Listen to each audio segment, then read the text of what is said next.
Have you ever wondered what really pushed America toward independence? We all know the famous stories: the Boston Tea Party, no taxation without representation, Paul Revere's ride. But what if I told you there were deeper, hidden forces at play? Currents running beneath the surface that made the break from Britain almost inevitable? This isn't just a story about taxes and tea. It's a story about two distinct peoples, forged on opposite sides of an ocean, who were slowly but surely drifting apart long before the first shots were fired at Lexington and Concord. Let's rewind the clock. Way back in the 1600s, the first English settlers arrived in North America.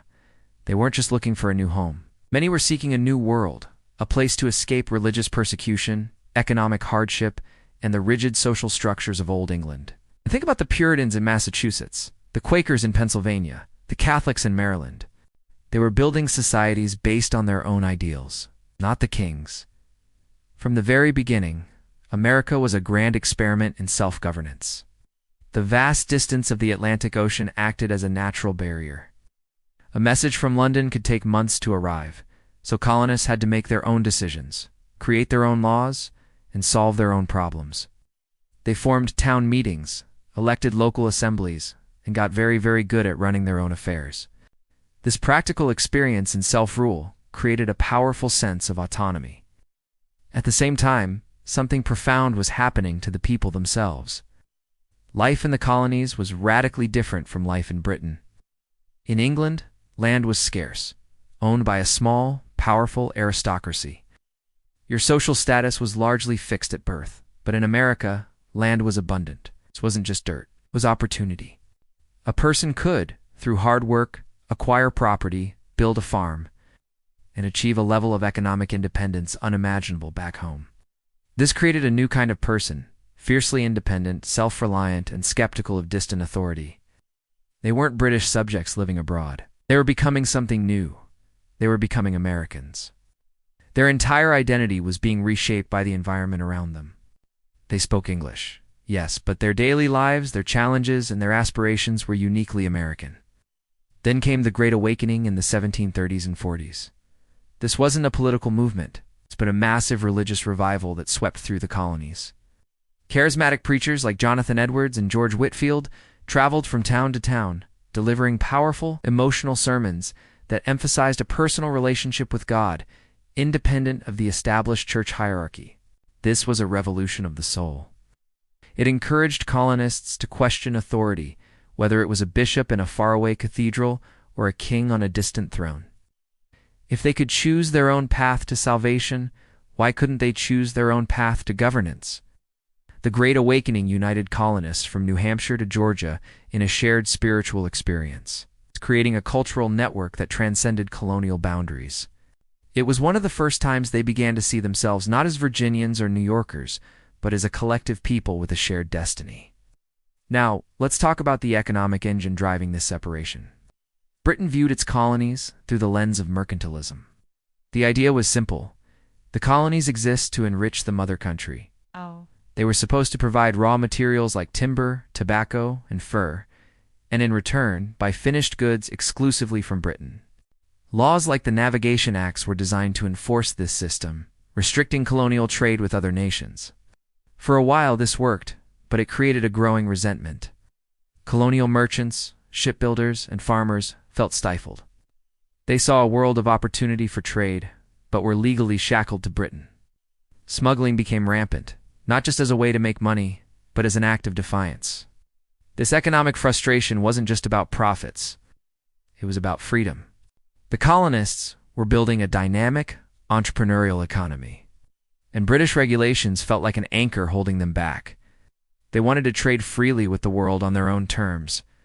The turning point, the event that brought all these hidden tensions to the surface, was the 7 Years' War, or as it was known in America, the French and Indian War. This global conflict between Britain and France was fought on American soil, and the colonists fought bravely alongside British soldiers. When Britain won, the French threat on the continent was eliminated. You'd think this would bring Britain and its colonies closer together, right? Wrong. It had the exact opposite effect. With the French gone, the colonists no longer felt they needed the protection of the mighty British military. That sense of dependency was gone. Meanwhile, Britain was left with a mountain of war debt, And who did they think should help pay for it? Colonists, of course. From London's perspective, this was perfectly fair. The war was fought to protect them after all. It's led to a series of new taxes and policies. The Sugar Act, the Stamp Act, the Townshend Acts. But for the colonists, it wasn't about the money, it was about the principle.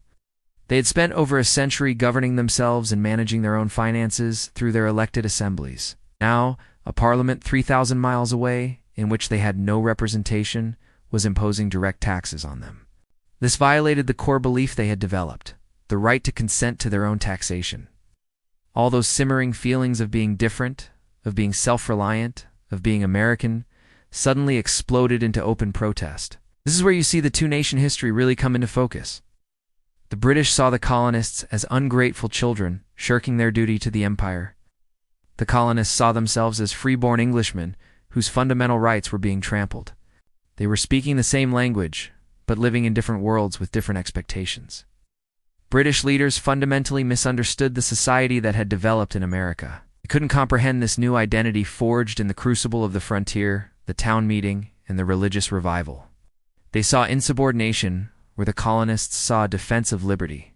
The famous events we all learn about, the Boston Massacre, the Tea Party, the intolerable acts, were not the causes of the revolution. They were the symptoms.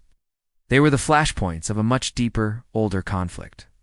The real revolution had already happened in the minds and hearts of the people over the preceding 150 years. It was a revolution of identity, of economics, and of faith.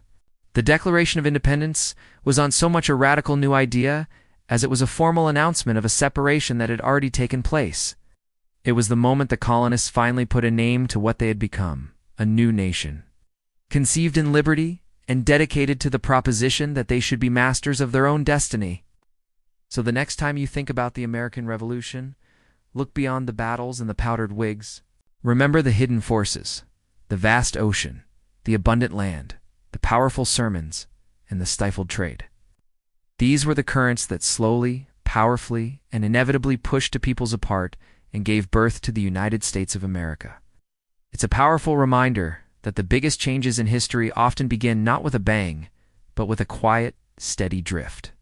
Thanks so much for watching. If you found this perspective interesting, please hit that like button and subscribe for more deep dives into history. See you next time.